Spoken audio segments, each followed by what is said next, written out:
The book I chose to read was Child of the Civil Rights Movement. Going home. Mama was from Alabama. Daddy was from Louisiana, the deep south. They had been called bad names, treated badly, told, "You can't do that," just because the color of their skin.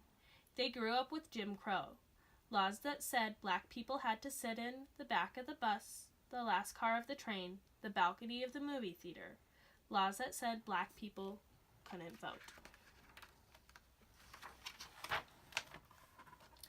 I was born in New York, where there was no Jim Crow. But one day, when Mama and Daddy were watching the news, they saw something called the Freedom Riders, black and white students riding buses together from north to south to protest the bad laws. They watched as races pulled the students from their seats and set the buses on fire. "We have to go help," my father exclaimed. "We have to go home," my mother declared. On this page, I would talk about why New York was so different from the Deep South and how they were more supportive of blacks than the South was.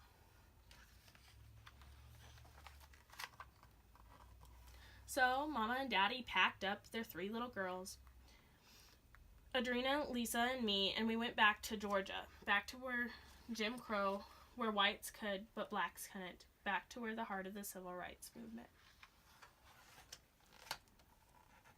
My first protest.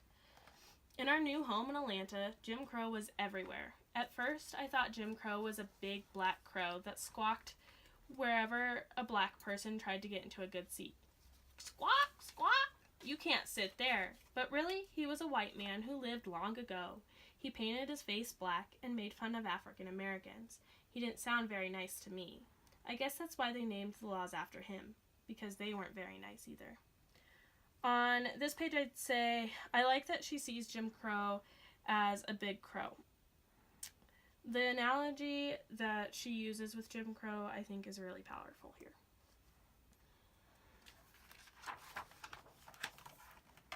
Despite Jim Crow, a few restaurants had opened where blacks and whites could eat together. One Sunday, Mama and Daddy decided to see how far things had really come. So after church, we went to have brunch at the brand new Holiday Inn restaurant. We stepped into a fancy lobby with chandeliers hanging from the ceiling, and we asked for a table, but they wouldn't let us in.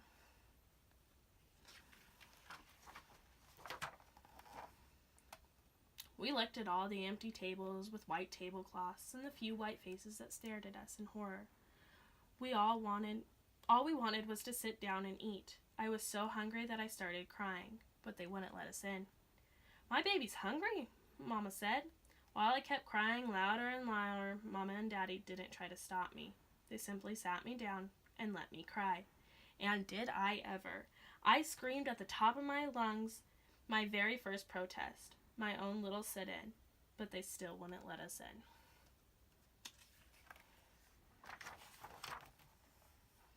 Uncle Martin. Uncle Martin had a big, broad smile and eyes that twinkled. "Come here, girl," he'd say whenever our families would meet at one of the only pools for African Americans in Atlanta, the Ollie Street YMCA. "Are you ready to get in that water and teach me how to swim?" On this page, I'd say, "Man, that man looks familiar. Does he look familiar to you?" This is a picture of Martin Luther King Jr. And the book doesn't really give you much description of that, but you can clearly tell from the picture that it's him. So we could talk about what his movement was. Run! I would run as fast as my skinny little legs could carry me, run and leap, leap into the wide, open arms and fly, fly as he threw me high into the air. "No!" I would scream and laugh. My arms would clasp tightly around his neck as he pretended to throw me in. But Uncle Martin really wasn't my uncle, not by blood anyways. We were close because our fathers worked together, close because our mothers would worry together, close because we all struggled together, close because we were brought together for a common goal, a common good. We were one family, the family of the American civil rights.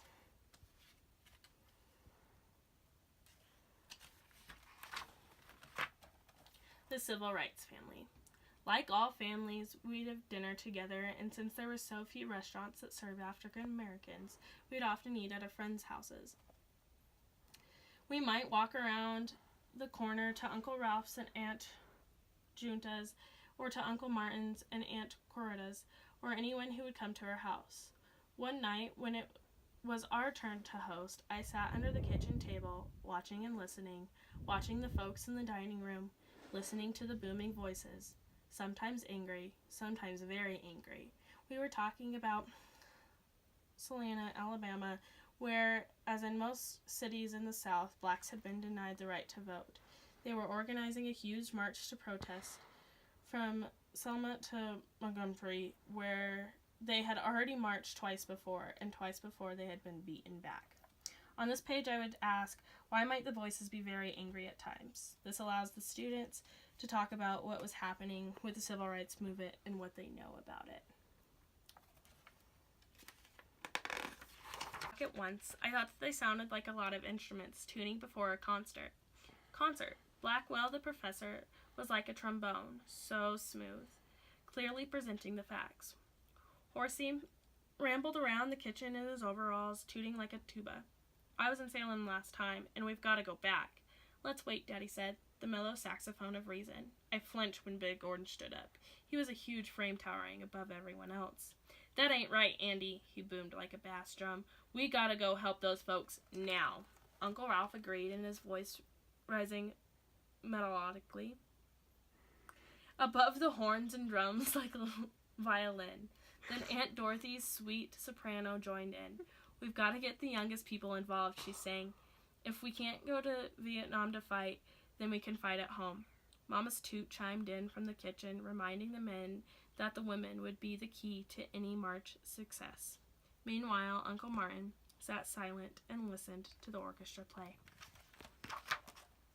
Uncle Martin loved the music of his friends and knew that each instrument needed to be heard, but he also knew that at the end they must come together like a symphony at once. Paula, baby, Mama said, set the table. I slipped out from my hiding place, grabbed the napkins and forks, and bounced into the dining room, my nightgown fluttering behind me. On this page, I would say, I think Uncle Martin wanted the instruments to be heard like he wanted the African Americans to be heard.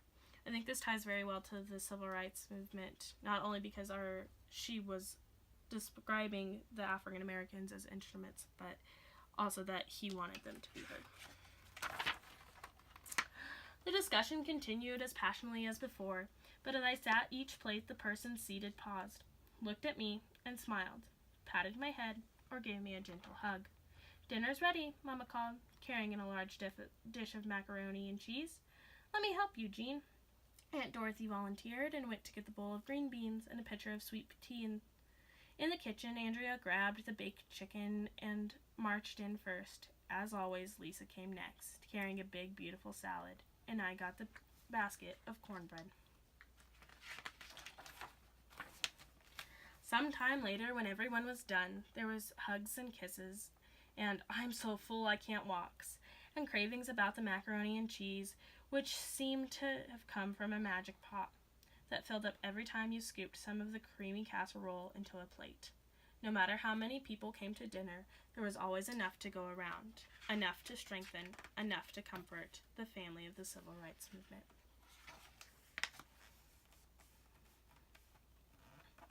Salem to Montgomery. Daddy was away a lot. Alabama, Mississippi, Florida, Georgia, while Mama stayed home to care for us. He was always marching, organizing, registering voters, protesting unfair laws, teaching nonviolence. Sometimes he was beaten. Sometimes he went to jail for breaking the Jim Crow laws that said blacks and whites couldn't eat together, or go to school together, or even drink from the same water fountains. Sometimes he went to jail for marching. But when Daddy was getting ready to march in Montgomery, Mama said, I'm marching too.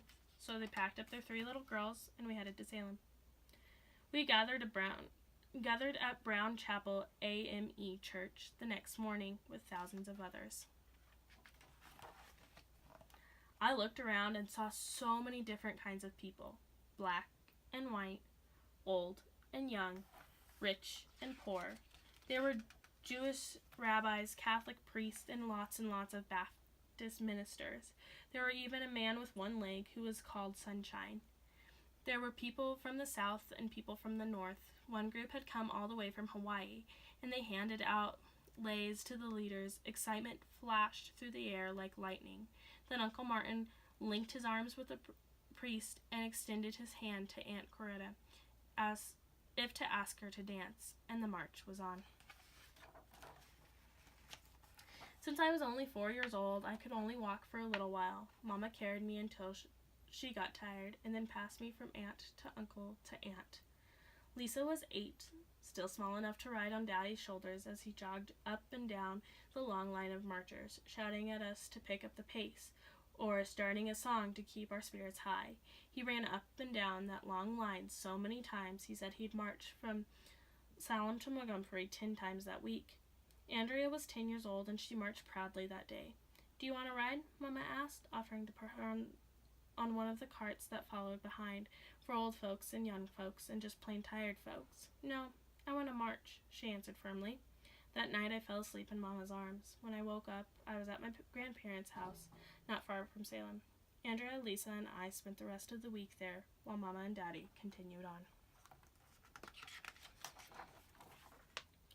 It would take 4 days to march the 50 miles from Salem to Montgomery, the National Guard escorting the peaceful protesters the whole way to keep them safe. All over the country, people watched on TV as the group marched triumphantly into Montgomery. President Johnson saw it too. The Voting Rights Acts of 1965. The one joyous evening, the 6th of August, 1965, my family sat around our small black and white television set. Uncle Martin stood over the shoulder of President Johnson and watched him sign the bill that would make sure all people, black and white, could vote, and no one could stop them. Curled up on Mama's lap, I thought about our march, while pictures flashed across the screen. Andrea and Lisa shouted at the TV, pointing out folks we knew and the places we'd been. We talked about the singing, the praying, the friends and family, even the tired feet. It made me glow with pride to know that I have played one small part, but then I also knew that we won just one battle, and there was so many more to come.